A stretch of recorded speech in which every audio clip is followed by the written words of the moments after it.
Saudara, sebagai salah satu provinsi besar yang ada di Indonesia, Sumatera Selatan banyak memiliki pahlawan yang berpengaruh di tingkat daerah maupun nasional. Namun ternyata saat ini banyak juga masyarakat yang tidak tahu siapa pahlawan asal Sumsel ini. Untuk mengetahui siapa saja pahlawan yang berpengaruh asal Sumatera Selatan, serta bagaimana mengingatkan sejarah para pahlawan ini, kita akan bahas dalam program Sapa Sumbaksel bersama Kemas Abdul Rahman Panji, sejarawan Sumatera Selatan, serta Muhammad Alif Attila, anggota komunitas pencinta sejarah yang sudah hadir di studio Kompas TV Palembang pada pagi hari ini. Selamat pagi Pak Kemas dan juga Mas Alif. Pagi Mbak. Baik, sebelumnya terima kasih sudah menyempatkan waktu untuk hadir bersama kami di Sapa Sumbaksel pada pagi hari ini. Kita langsung saja nih Pak Kemas dan Mas Alif ke topik pembicaraan kita pada hari ini terkait dengan merekam jejak sejarah pahlawan asal Sumatera Selatan. Saya ke Pak Kemas dulu nih kan. Sampai saat ini nih banyak masyarakat yang belum tahu siapa saja sih pahlawan yang berpengaruh di Sumatera Selatan, dan mungkin Pak Kemas bisa ceritakan Pak mengenai hal tersebut. Baik, terima kasih Mbak. Jadi buat seluruh pemirsa yang lagi sedang menonton di Sapa Pagi, bahwa pahlawan nasional ini sampai saat ini kan baru ada dua ya. Jadi ada Sultan Mahmud Badarudin II dan Dr. Akagani. Nah jadi kita terakhir tuh tahun 85-an ya, 85-an kita pahlawan cuma dua, terus belum nambah lagi. Pernah juga mengusulkan beberapa pahlawan tapi belum diterima dan tidak menjadi pahlawan nasional. Jadi berbicara tentang pahlawan ini kan, ini adalah pengakuan dari negara. Tapi tentu dengan mekanismenya pengusulan dari daerah. Nah di daerah itu, baik itu di Provinsi Sumatera Selatan dan di Kota Palembang ataupun kabupaten yang lain, itu ada namanya TP2GD. Tim penilai dan pengkaji gelar daerah atau pahlawan daerah, seperti itu. Baik, dari sekian banyak nama pahlawan mungkin ya, tadi salah satunya dua pahlawan nasional yang sudah diakui, yang Anda sebutkan. Mungkin siapa saja nih Pak yang jarang diketahui tapi sangat berpengaruh? Sebenarnya banyak tokoh ya, kalau kita mau berbicara tentang pahlawan, ada Kolonel Haji Burlian, ada Dr. M. Isa mungkin ya, termasuk juga ada Bambang Utoyo itu yang dari militer ya, dan lain-lain ya, tentu mohon maaf tidak disebutkan semua. Dari Kesultanan sendiri juga mungkin ada Sultan Abdurrahman seperti itu. Bahkan sebelumnya dari Kerajaan Palembang, tokoh perempuan yang sangat penting menurut saya adalah Ratu Sinuhun. Nah yang ini sedang diperjuangkan oleh pemerintah kota untuk masuk usulan oleh Provinsi Sumatera Selatan menjadi pahlawan nasional dari Sumatera Selatan. Tapi tokoh perempuannya, pahlawannya tokoh perempuan. Nah kita kan belum punya nih. Yang dua kan kemarin semuanya laki-laki ya, Dr. Akagani dan Sultan Mahmud Badarudin II. Nah kita kepingin untuk tahun 2026 ini Provinsi Sumatera Selatan mengusulkan tokoh perempuan hebat yang kita usulkan menjadi pahlawan nasional. Mudah-mudahan saja ini bisa berhasil. Dari pahlawan yang Bapak sebutkan tadi, mungkin siapa saja nih yang memiliki peran besar seperti itu di tingkat nasional maupun daerah, Pak? Ya, tentu kalau kita mengukurnya kan lihat nanti peran-peran serta mereka. Tadi misalnya saya sebutkan ada Ratu Sinuhun misalnya. Ini peran beliau ini semasa hidupnya adalah perempuan Sumatera Selatan yang sudah pada saat itu sudah membuat Undang-Undang Simbol Cahaya. Undang-undang sebuah kitab yang dirujuk oleh semua kaum, semua masyarakat. Bahkan sampai saat ini undang-undang ini menjadi bahan kajian dari bagian hukum ya, terutama hukum adat di Indonesia. Semuanya akan mengkaji dan merujuk dari Undang-Undang Simbol Cahaya yang dibuat oleh Ratu Sinuhun. Makanya saya bilang ini patut untuk diusulkan menjadi pahlawan nasional, terutama pahlawan perempuan dari Sumatera Selatan. Jadi dia pengaruhnya udah sampai tingkat Nusantara seperti itu. Belum lagi tokoh-tokoh yang lain, tokoh-tokoh perjuangan, katakan ada Bambang Utoyo, ada Dr. M. Isa, dan tapi ya kembali lagi kita punya di tahun berapa ya saya lupa, di tahun 2000 kemarin misalnya kita mengusulkan Dr. M. Isa menjadi pahlawan nasional dari Sumatera Selatan tapi tidak berhasil. Mungkin ada hal-hal yang kita tidak ketahui kenapa sampai tidak tembus seperti itu ya, tidak di-ACC dan diterbitkan SK-nya. Seperti itu. Kalau kita berbicara soal pahlawan tentu panjang sekali ya Pak ya, dan juga dengan peran mereka masing-masing. Saya beralih ke Mas Alif dulu nih, sejauh mana Anda sebagai generasi muda atau komunitas pecinta sejarah mengetahui sejarah mengenai pahlawan ini, dan secara pribadi nih pahlawan apa yang mungkin menginspirasi bagi Mas Alif? Kalau pertanyaannya pahlawan yang menginspirasi, kalau bagi saya pribadi itu justru datang bukan dari dunia militer, bukan yang turut angkat senjata, akan tetapi pahlawan yang berkontribusi di bidang sosial dan kemasyarakatan, yaitu Kiai Haji Ahmad Dahlan. Beliau itu pendiri Muhammadiyah. Nah, kontribusi beliau itu sangat-sangat besar bagi bangsa ini. Tapi memang beliau tidak turut serta dalam pertempuran, memang tidak angkat senjata, tetapi apa yang beliau lakukan itu sangat-sangat memberi dampak bagi bangsa ini. Ketika itu 1912, 1913 itu bangsa kita masih buta huruf, sama beliau dibikinkan sekolah, dibikinkan majelis-majelis ilmu untuk memberantas kebodohan-kebodohan intelektual ini. Jadi kalau tentara itu berjuang secara fisik, maka Kiai Haji Ahmad Dahlan ini berjuang secara mental dan spiritual. Dan ini yang menjadi inspirasi saya dalam meneladani seorang pahlawan. Anda kan termasuk dalam komunitas pecinta sejarah. Bagaimana sih Anda memperkenalkan ke masyarakat luas mengenai peran pahlawan sendiri dan siapa saja pahlawan ternyata yang ada di Sumatera Selatan ini? Baik, untuk komunitas pecinta sejarah ini memang target marketnya adalah mahasiswa-mahasiswa atau anak-anak muda. Dan biasanya anak-anak muda itu menggunakan media yang namanya Instagram. Nah, untuk mengenalkan pahlawan-pahlawan yang ada atau mengenalkan sejarah-sejarah yang ada, biasanya kami membuat semacam infografis yang kami post di Instagram komunitas pencinta sejarah. Seperti di awal tahun lalu, seingat saya, di peringatan Perang 5 Hari 5 Malam, itu kami membuat tentang infografis tentang Perang 5 Hari 5 Malam. Ada sejarahnya, kemudian tokoh-tokoh siapa saja yang terlibat di dalam peperangan tersebut. Ada kesulitankah mengingatkan saat ini orang minim ya untuk mengetahui sejarah, apalagi di sejarah pahlawan? Kalau untuk kesulitan itu sudah pasti ada, tapi memang untuk sejarah ini saya rasa ada marketnya. Akan selalu ada marketnya walaupun tidak besar. Tapi itu akan selalu ada marketnya bagi kami kalangan mahasiswa. Saya penasaran nih, untuk di komunitas pencinta sejarah ini apa saja sih yang dilakukan kegiatannya? Biasanya kita kalau yang ringan-ringan kita bisa diskusi sama mahasiswa, diskusi tentang sejarah. Seperti kemarin tanggal 30 September itu kita ada peringatan G30 SPKI. Itu kami mengadakan diskusi ringan lah tentang peringatan G30 SPKI. Kemudian juga kami ada diskusi buku sejarah. Jadi kami berkumpul di kafe, nongkrong sambil baca-baca buku, kemudian setelah dibaca didiskusikan apa yang sudah didapat. Dan ada juga jalan-jalan keliling Kota Palembang, mengunjungi tempat-tempat bersejarah di Kota Palembang. Kalau Anda sendiri melihat tren ataupun peminat daripada sejarah ini seperti apa sampai sejauh ini, khususnya ini untuk sejarah pahlawan? Nah, untuk sejarah itu seperti yang saya bilang tadi, dia selalu punya market sendiri. Nah, itu alhamdulillahnya sudah mulai banyak orang-orang yang sadar bahwa ternyata Kota Palembang itu punya sejarah yang cukup panjang. Kota Palembang itu punya pahlawan juga, tidak sedikit pahlawan yang berasal dari kota ini. Jadi saya rasa banyak sudah masyarakat Palembang ini yang sudah sadar akan sejarah yang kita punya.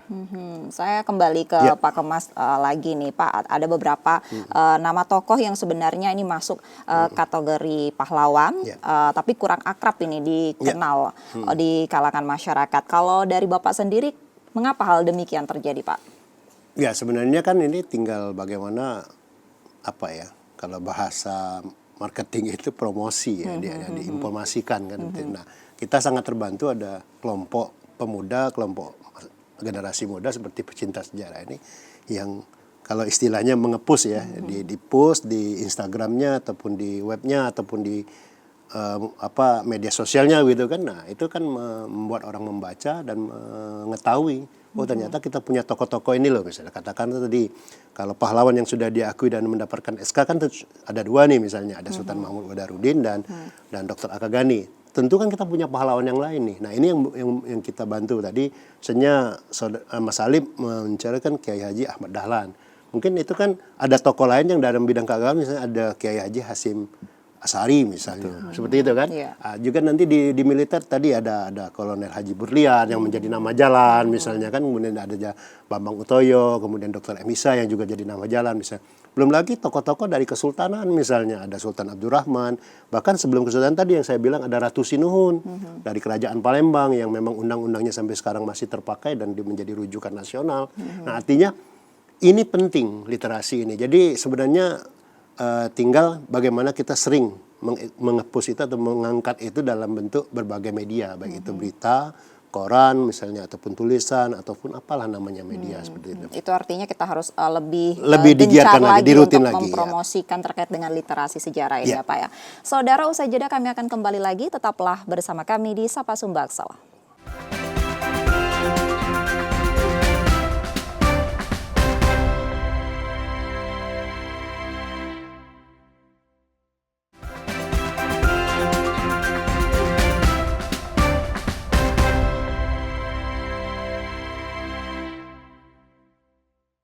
Terima kasih saudara, masih bersama kami di Sapa Sumbaksel dan masih berbincang mengenai sejarah tokoh pahlawan asal Sumatera Selatan bersama Pak Kemas Abdul Rahman Panji dan juga Mas Muhammad Alif Attila. Saya ke Pak Kemas lagi nih Pak, di Kota Palembang sendiri kan sudah ada Museum Monpera serta ada juga Museum Akagani yang menyimpan koleksi sejarah para pahlawan asal Sumatera Selatan. Apakah ini bisa menjadi wadah edukasi bagi masyarakat Pak? Tentu.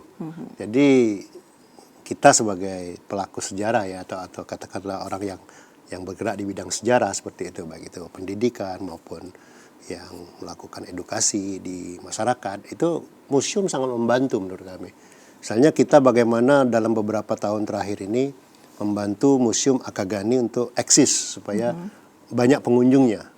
Nah, kemudian kita mengedukasi pemerintah juga untuk merehab istilahnya Monpera supaya lebih menarik dan dikunjungi oleh masyarakat. Tujuannya ya supaya itu dengan mereka datang ke museum, mereka akan mengetahui sejarah dari Akagani itu sendiri dan juga pahlawan-pahlawan yang lain yang walaupun belum ditetapkan sebagai pahlawan nasional seperti itu. Jadi Monpera dan Museum Akagani ini ya menurut saya menjadi salah satu wadah atau wahana bagi masyarakat untuk mengetahui tentang pahlawan daerahnya. Nah, tapi memang dari dua museum ini kan yang dimunculkan adalah pahlawan yang bergerak di bidang militer. Nah, kalau kita ingin tentang kesultanan ya kita akan harus hadir di Museum Sultan Mahmud Badarudin II. Di situ ada tokoh pahlawan nasional tentang SMP II itu sendiri. Nah, jadi kita berharap ya museumnya harus menjadi satu tempat tujuan rekreasi dan juga tempat belajar sebenarnya seperti itu. Kalau Anda melihat sampai sejauh ini, bagaimana perkembangan daripada museum tersendiri terhadap minat daripada masyarakat terhadap literasi sejarah, Pak, khususnya mengenai pahlawan? Saya melihat cukup bagus ya potensinya dan perkembangannya dari tahun ke tahun karena kita terlibat dalam setiap perkembangannya itu. Dan terakhir ini kita menetapkan Museum Akagani menjadi cagar budaya Kota Palembang. Dan saya termasuk salah satu di TACB ya, tim ahli cagar budaya yang menetapkan Museum Akagani menjadi cagar budaya seperti itu. Dan bahkan sekarang sedang dalam renovasi mendapat bantuan dari pemerintah pusat. Nah, artinya kita berkeinginan bahwa kita juga ada pengembangan baik itu museum dan juga pengunjung. Karena kalau tidak ada pengembangan, tidak ada pengelolaan yang rapi dan baik, orang nanti malas datang, itu aja lah, nggak ada cerita baru gitu, atau ada nuansa baru seperti itu. Nah, makanya dari awal kita membantu Museum Akagani udah 5 tahun terakhir ini udah kita bantu untuk berkembang. Baik, sebagai seorang sejarawan, mungkin seberapa penting sih kita mengenalkan sejarah, khususnya sejarah pahlawan ini ke masyarakat? Mungkin impact-nya sendiri seperti apa, Pak? Ya, tentu dengan semakin baiknya pengelolaan museum, masyarakat akan banyak datang. Nah, impact-nya atau dampaknya itu ya masyarakat makin banyak mengetahui. Karena yang datang kan dari generasi ke generasi. Kalau dulu yang datang adalah orang tuanya, mungkin yang berikut dia datang mengajak anak-anaknya gitu kan. Atau mengajak teman-temannya seperti itu. Dan kita berharap teman-temannya nanti juga mengajak anak-anaknya dan teman-temannya lagi. Jadi akan terus bergulir dan informasi ini tersampaikan. Tentu dibantu juga dengan media yang lain. Bukan hanya sarana museum, mungkin tadi yang dilakukan oleh generasi muda ini yang kelompok komunitas pecinta sejarah dengan sosialisasi melalui media sosial misalnya seperti itu, atau pihak museum sendiri punya media sosial sendiri gitu, sehingga membantu masyarakat untuk datang nih. Jadi dampaknya memberikan pembelajaran buat masyarakat seperti itu dan menghargai bahwa kita punya pahlawan seperti itu. Saya bergeser ke Mas Alif nih, sebagai yang berkecimpung di komunitas pencinta sejarah, bagaimana Anda dan teman-teman ini mendapatkan pengetahuan tambahan ataupun literasi mengenai sejarah pahlawan? Bisa, kalau kita itu bisa melalui museum-museum seperti yang sudah dibahas tadi. Contoh aja di Museum Akagani itu kita pernah ngadain kegiatan di situ, ngajak teman-teman mahasiswa juga. Tujuannya memperkenalkan pahlawan Akagani ini kepada teman-teman yang lain, agar teman-teman yang sebelumnya tidak tahu jadi tahu. Kemudian juga itu juga menarik masyarakat untuk mengunjungi Museum Akagani. Ada maksudnya ada kegiatan edukasi khusus terkait dengan pengenalan sejarah pahlawan ini? Iya, itu kegiatan yang kami adakan di museum itu juga mengajak masyarakat-masyarakat setempat atau pengunjung museum juga untuk ikut ke dalam kegiatan tur museum kami itu, yang kebetulan pada saat itu dikomandoi oleh Bapak Kombes Abdul Rahman Panji ini yang menjadi pembicara ketika itu. Dari museum seperti Museum Sultan Mahmud Badarudin II, ada juga Museum Akagani. Mungkin apa yang menjadi catatan ataupun PR yang menurut Anda sendiri gitu yang bisa mengembangkan pengetahuan di masyarakat? Kalau menurut kami, PR terbesar adalah bagaimana caranya untuk menarik minat terkhususnya generasi muda untuk datang ke museum. Karena kalau kita lihat yang datang-datang ke museum itu rata-rata memang yang udah senior-senior.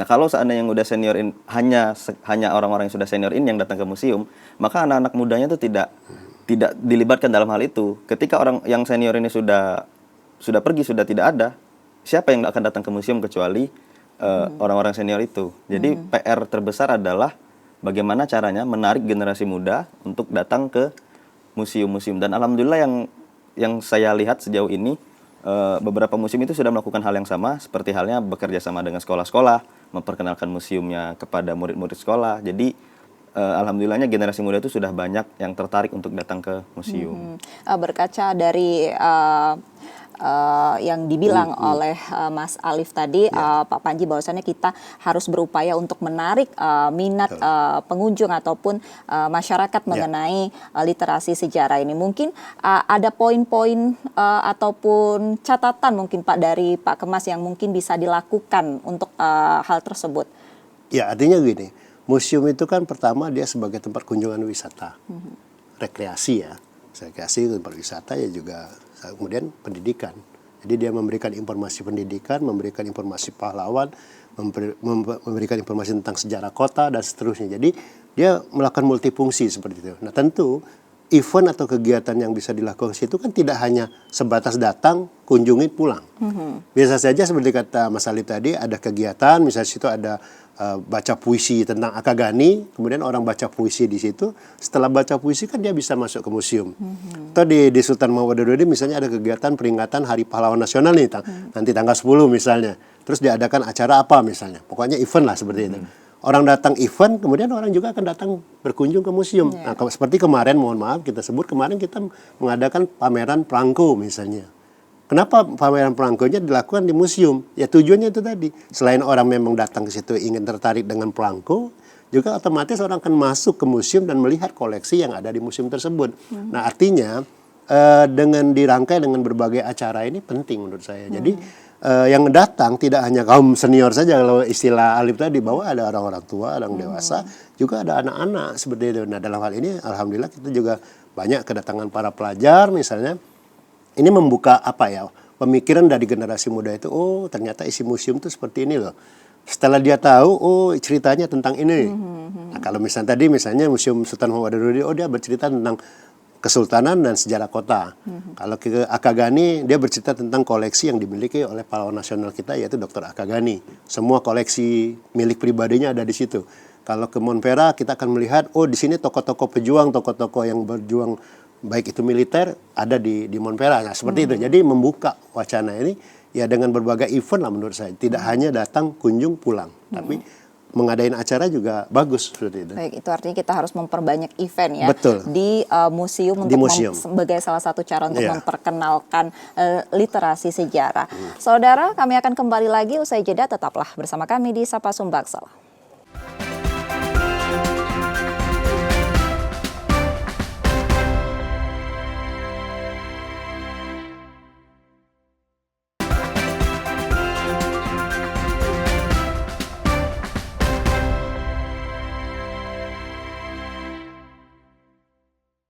Terima kasih saudara masih bersama kami di Sapa Sumbaksel dan saya masih bersama dengan Pak Kemas dan juga Mas Alif. Kita melanjutkan perbincangan kita di segmen sebelumnya nih Pak Kemas. Ya. Sebagai seorang sejarawan, mungkin metode apa nih yang dilakukan untuk masyarakat ini agar tertarik khususnya generasi muda dalam belajar untuk mengetahui sejarah pahlawan? Ya, metodenya sederhana saja sebenarnya, mengenalkan. Jadi kita harus mengenalkan sejarah kita, ya baik itu sejarah kota, sejarah secara umum dan sejarah tentang pahlawan ini ya harus kita kenalkan. Nah, medianya tadi bisa dengan museum, dengan buku, melalui komunitas, melalui medsos dan sebagainya. Artinya medianya sangat sederhana, mengenalkan. Karena ada istilah tak kenal maka tak sayang. Jadi mereka akan tidak tertarik kalau tidak mengenal. Nah, mengenal sedikit tentu dia akan mencari tahu lebih banyak seperti itu. Sebelumnya juga Pak Kemas menyinggung terkait dengan pengusulan bahwasannya kabupaten kota ini masing-masing untuk mengusulkan atau pahlawan mereka masing-masing seperti itu melalui TP2GD nih. Mungkin Pak Kemas bisa menjelaskan terkait dengan hal tersebut, Pak. Alhamdulillah sih sebenarnya ini pertanyaan yang saya tunggu-tunggu sebenarnya dari tadi ya. Muncul di terakhir ya ada apa-apa. Jadi TP2GD itu Mbak, itu adalah tim peneliti dan pengkaji gelar daerah atau pahlawan daerah seperti itu. Nah, dari kota, kabupaten kota inilah yang mengusulkan. Jadi Palembang mengusulkan siapa sih pahlawan mereka. Daerah-daerah yang lain, Oki, Pagar Alam dan sebagainya juga mengusulkan. Nah, semuanya akan mengusulkan ke pemerintah provinsi. Namanya TP2GD tingkat provinsi. Kalau tadi tingkat kabupaten kota, ini provinsi. Nah, dari provinsi ini akan mengusulkan menjadi TP2GN karena nasional tidak daerah kan. Nah, TP2GN inilah yang menetapkan menjadi pahlawan nasional. Mekanismenya seperti itu. Nah, Sumatera Selatan baru 2. Artinya kita mengusulkan dan diterima menjadi pahlawan nasional cuma 2 tuh. Ada beberapa tahun kemarin kita mengusulkan Dr. M. Isa tapi tidak diterima. Seharusnya meskipun tidak diterima menjadi pahlawan nasional, dia tetap ditetapkan menjadi pahlawan daerah seharusnya. Minimal pahlawan tingkat provinsi.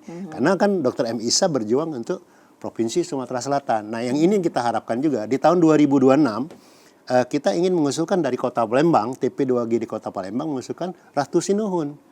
Nah, kalaupun nanti sudah ditetapkan jadi pahlawan daerah, naik ke provinsi, provinsi naik ke nasional, dan ditetapkan jadi pahlawan nasional itu alhamdulillah kan. Tapi kalau tidak ditetapkan, minimal dia menjadi pahlawan di daerahnya sendiri seperti itu. Nah, untuk TP2GD ini kita artinya membutuhkan peran aktif dari pemerintah daerah. Mungkin seperti apa nih yang Bapak usulkan? ya, jadi begini, TP2GD ini kan dibentuk oleh pemerintah, baik itu kabupaten maupun provinsi seperti itu ya. Jadi siapa saja sih yang duduk di TP2GD ini, dia ada perwakilan dari pemerintah, juga ada perwakilan dari akademisi, sejarawan, budayawan, dan tokoh-tokoh lain yang dianggap mumpuni atau dianggap penting dalam duduk di TP2GD. Nah, setiap kabupaten kota itu punya masing-masing tim penilai dan pengkaji, peneliti dan pengkaji gelar daerah ini, atau yang disebut TP2GD ini. Jadi semuanya harus punya sendiri-sendiri gitu. Nah, masing-masing kabupaten ini kan dibentuk oleh pemerintahnya. Artinya kalau Kota Palembang oleh pemerintah kota, yaitu wali kota misalnya. Wali kota memberikan SK, membentuk tim ini, dan tim ini bekerja gitu loh. Nah, jadi tugas dia adalah mencari pahlawan-pahlawan, tokoh-tokoh yang dianggap pahlawan dari daerah tersebut. Kalau kita Kota Palembang, dari Kota Palembang seperti itu. Nah, jadi diusulkan ke tingkat provinsi, tugas dari pemerintah provinsi, dalam hal ini gubernur, mengusulkan yang usulan ini menjadi pahlawan nasional. Seperti itu mekanismenya. Lantas kalau Anda melihatnya bagaimana peran aktif dari pemerintah itu sendiri mengenai hal tersebut, Pak? Ya, dengan dia memberikan kontribusi, membentuk, memberikan fasilitas atau memberikan bantuan yang lain, itu sudah menjadi kontribusi dari pemerintah. Jadi pemerintah itu dalam hal ini selain memfasilitasi, dia juga ikut mendorong. Nah, tadi dia membentuk TP2GD kota misalnya, terus difasilitasi untuk berjalan atau bergerak kan tim ini, terus akan didorong menjadi usulan ke tingkat provinsi. Nah, itu udah jadi peran pemerintah. Ada beberapa tokoh tadi pahlawan yang Bapak sebutkan bahwasannya ditolak oleh TP2GN seperti itu. Ya, nasional ya. Ya, apa nih kendalanya? Ya, itu tadi kita yang sepanjang saya tahu kalau yang Dr. M. Isa kemarin mungkin perjuangannya itu tidak